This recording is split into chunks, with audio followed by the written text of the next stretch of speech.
उत्तर प्रदेश के धनपुर गांव में एक ऐसा नेता था जिससे पूरा गांव डरता था, राजेश सिंह। राजेश पिछले 20 सालों से गांव का प्रधान था, लेकिन उसने कभी गांव वालों की भलाई के लिए कुछ नहीं किया। सरकारी फंड से सड़कें बनती, लेकिन कुछ ही दिनों में टूट जाती। गरीबों को मिलने वाला अनाज वह खुद खा जाता। जो कोई भी उसके खिलाफ आवाज उठाने की कोशिश करता, वह रहस्यमय तरीके से गायब हो जाता। अरे भैया, इस बार चुनाव कौन जीतेगा? और कौन?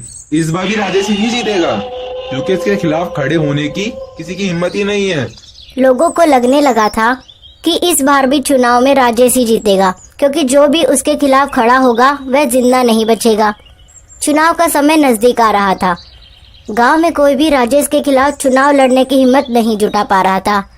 गांव के सबसे ईमानदार आदमी श्रीनाथ ने हिम्मत दिखाई और कहा, इस बार चुनाव में मैं खड़ा हो रहा हूँ और आप सब मुझे ही वोट देना।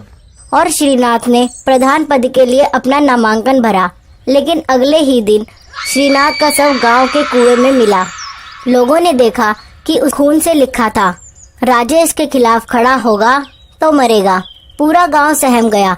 कोई और नामांकन भरने की हिम्मत नहीं कर पा रहा था। गांव में धीरे धीरे खौफ बढ़ता जा रहा था। चुनाव से 5 दिन पहले गांव में एक अजनबी आया। वह लंबा था, सफेद कुर्ता पजामा पहने था, लेकिन उसका चेहरा अजीब था, जैसे उसकी त्वचा बिल्कुल पीली पड़ चुकी हो और उसकी आंखें सुर्ख लाल थी। उसने कहा, मेरा नाम रघुवीर सिंह है। आप सब लोग चिंता मत कीजिए, मैं इस चुनाव में राजेश सिंह के खिलाफ खड़ा हो रहा हूँ। आप लोग मुझे ही वोट देना।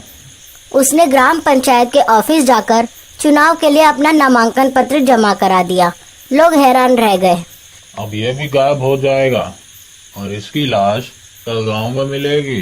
रघुवीर सिंह ने बूढ़े आदमी की बात सुन ली और कहा, मुझे कोई नहीं मार सकता। और ये कहकर रघुवीर सिंह जोर जोर से हंसने लगा और वहाँ से चला गया। ये कौन है? पहले तो इसे कभी नहीं देखा। जब गांव वालों ने उसे करीब से देखा तो किसी ने फुसफुसाकर कहा, अरे यह तो बिल्कुल रघुवीर जैसा दिखता है। लेकिन यह सुनते ही सभी के चेहरे पीले पड़ गए। क्या ये वही रघुवीर सिंह है जो 20 साल पहले मर चुका था? रघुवीर सिंह 20 साल पहले इसी गांव का एक नेकदिल आदमी था। वह एक पढ़ा लिखा ईमानदार आदमी था और गरीबों की मदद करता था।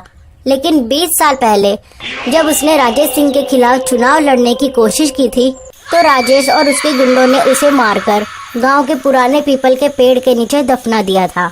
तब से हर कोई उसके नाम को भी भूल चुका था। लेकिन अब वह फिर से जिंदा था, या शायद वह कभी मरा ही नहीं था। अगले दिन रघुवीर हर घर जा रहा था और वह कह रहा था, मैं इस बार चुनाव लड़ रहा हूँ, मुझे वोट दो। राजेश सिंह के डर से लोगों ने तो दरवाजा ही नहीं खोला। लेकिन जो भी उससे बात करता, वह उसकी आंखों में एक अजीब सा असर महसूस करता, जैसे उसकी आत्मा कांप रही हो। एक बूढ़ी महिला ने कांपते हुए कहा, मैंने इसे देखा था, लेकिन यह तो मर चुका था। लेकिन रघुवीर बस मुस्कुराता रहा। राजेश सिंह को जब यह बात पता चली तो उसने अपने गुंडों को बुलाया। किसकी इतनी हिम्मत जो मेरे खिलाफ चुनाव में खड़ा हुआ है? जाओ और इस आदमी को उठाकर मेरे पास लाओ। रात के अंधेरे में उसके तीनों गुंडे रघुवीर को मारने गए। लेकिन अगली सुबह तीनों की लाश गांव के चौक पर पड़ी थी। उनके शरीर पर गहरे नाखूनों के निशान थे और खून से लिखा था, मैं इस बार चुनाव जीतूंगा। सब लोगों को यकीन हो चुका था कि ये कोई और नहीं बल्कि रघुवीर सिंह है, जो 20 साल पहले मर चुका था और अब अपना बदला लेने आया है। गांव में दहशत फैल गई। अब चुनाव का दिन आ गया था। लोगों के पास 2 ही विकल्प थे, राजेश सिंह भ्रष्ट नेता और रघुवीर सिंह एक भूत। लोग डर से कांप रहे थे। कुछ ने सोचा कि अगर उन्होंने रघुवीर को वोट नहीं दिया तो वह उन्हें मार डालेगा, लेकिन अगर राजेश सिंह को वोट दिया तो वह पहले की तरह ही गांव को लूटेगा। पूरा गांव मतदान केंद्र पर पहुंचा। लोग एक एक करके अपना वोट डालने लगे। जब मतदान खत्म हुआ तो मतगणना शुरू हुई। परिणाम चौंकाने वाला था।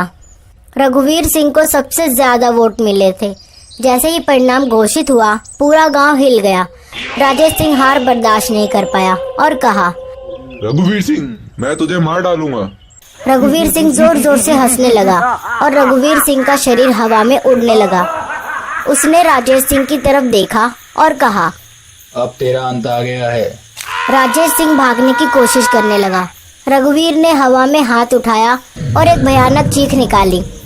अचानक राजेश का शरीर हिलने लगा, उसकी आंखों से खून बहने लगा और वह जमीन पर गिर पड़ा। लोगों ने देखा राजेश की आत्मा को रघुवीर हमेशा के लिए अपने साथ ले गया। गांव के लोगों ने राहत की सांस ली। कोई नहीं जानता कि रघुवीर की आत्मा चली गई या नहीं, लेकिन जब भी चुनाव आता है लोग कहते हैं कि उन्होंने पीपल के पेड़ के नीचे सफेद कुर्ते में एक आदमी को देखा है जो धीरे धीरे मुस्कुराता है और कहता है, ईमानदार आदमी को ही चुनना।